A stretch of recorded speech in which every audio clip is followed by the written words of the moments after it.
So my name is Haytham El-Maayergi. I'm the executive vice president of Afreximbank, a major player in the oil and energy finance, and also part of the new initiative, Africa Energy Bank, changing the way we finance oil in the continent. Um, Africa is home to 18% of the world's people, the people in the world, but our share of energy consumption is actually less than 3.5%. So our rightful consumption of 17% we're really far from. We have 9% of the reserves of the world, and we're extracting much less than this. And whatever we're extracting, we're losing a big value out of it in exchange for the extraction, and then a big value out of it in exchange for the refinement. So far too long, we lose the values that we cannot retain in the continent because of the lack of infrastructure, experience, and so on. And compared to other emerging markets like China and India, what we can see is basically that these are unified markets. They unify the demand, unify the planning. And while we are also a market of 1.3 billion people, we have 50 plus countries and 50 plus plans competing about this organized market in terms of infrastructure, in terms of demand, which make the game a bit difficult to Africa when it comes to energy. Because when you have a single center of thinking and a single center of demand in those emerging economies, you can have better planning. Companies can invest in infrastructure, understanding that this is the right trade routes that I need to build, this is the right refineries I want to do, and I'm confident that because we have a centralized demand that the projects will be successful, something we need to start to behave like when it comes to Africa. A predictable demand, coordinated projects. And then as a result of this, and a result of the risk perception of Africa, we started to pay more per kilowatt per hour than people in other places in the world.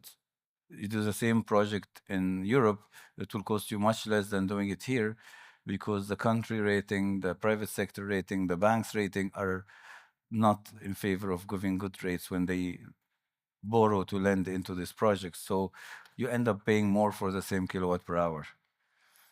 But also we pay more because this fragmented economies compared to the consolidated economies where we don't understand the demand gaps and the whole thing. So what we're trying to do in Afreximbank, and we're trying to help across Africa with our mandate to develop finance and the trade finance and infrastructure, especially for energy, is how are we positioning ourselves across the value chain of oil, and we ensure that there's no link is broken, that we can cover from A to Z what we're trying to do.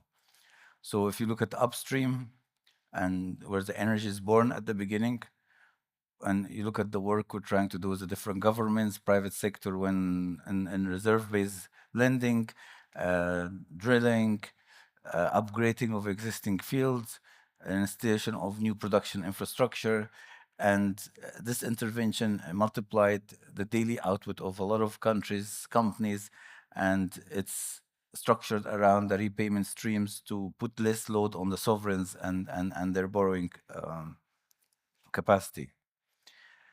But to ensure continuous transportation and effective storage, something that we'll talk about more today, we also intervene a lot at also the midstream stage. And we do a lot of syndicated projects, PPPs, or how can we support the construction of cross-border crude lines, connecting inland to ports, and keep energy moving. Very critical and very big part of our mandate in the continent, being owned by almost all African countries as shareholders of Afreximbank. And how we're turning isolated fields into reliable regional trade corridors and closing the loops on all of this. We're trying to help, giving that they need the power to coordinate among the different countries' projects. And then we make sure that sales and distribution are interrupted. We do a lot on the downstream stage where we have between loans, working capital, syndicated facilities, petrochemical complexes, and then we and a lot of investment into the refinement, transformation, up to plastic. And the lesson is clear for us. Africa resources has to be linked and not isolated to their infrastructure. How to make Africa use their resources to invest in their infrastructure. Let's not forget that when countries get rated, they don't regard what's under the ground, the gold and the oil they have, into their balance sheet when they rate them. The only way to do it is start a structure financial transactions where you monetize your future potential of extraction into funding that will help you even extract more and explore more. And if you see what's happening now in the Africa Continental Free Trade Area, AFCFTA, is that this started, Afreximbank started to push this hard and push it as a bank so that we can make sure that we standardize the rules, we get the countries rolling together, we work as a single market when it comes to connecting each other, transferring energy, and the whole thing. So our agenda is very practical. We want also to make sure that, giving the risk profile of the continent, we need to expand our guarantee instruments so that we can attract more investors to the continent. And we need to grow also how local currencies are working. We've seen a lot of countries where actually their major issue in investing in infrastructure and developing their project is that they, within the country, they go and source foreign currency and come back. So, for example, gas being extracted, they need to go into foreign currency and sell, and then while the local market consumes in local currency, and if you look at it, the gas extracted from the same country is consumed. Going back and forth into foreign currency is something that definitely not helping. And we helped a lot of governments where we structured cross guarantees where you really not, don't need to fund and keep buying and selling from yourself, going to foreign currency.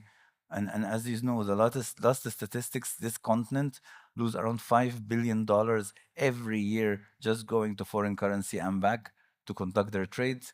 This is a GDP of a small country that we just lose just by doing unnecessary movements.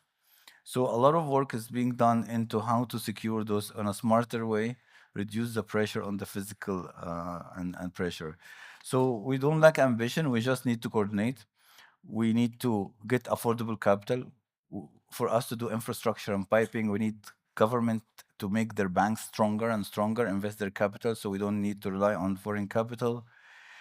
And we, as Afreximbank, in all these projects that we'll talk about today, we're always been a partner looking at all countries' agenda, our shareholders, trying to support them, how to extract the barrels they need from under the ground, how to pipe it, how to refine it, how to transform it, and how to trade it. And together we can really close this consumption gap. We have a lot to do, from 3% to 17%, and I hope we can all get together, banks, oil players, into getting this covered. Thank you very much.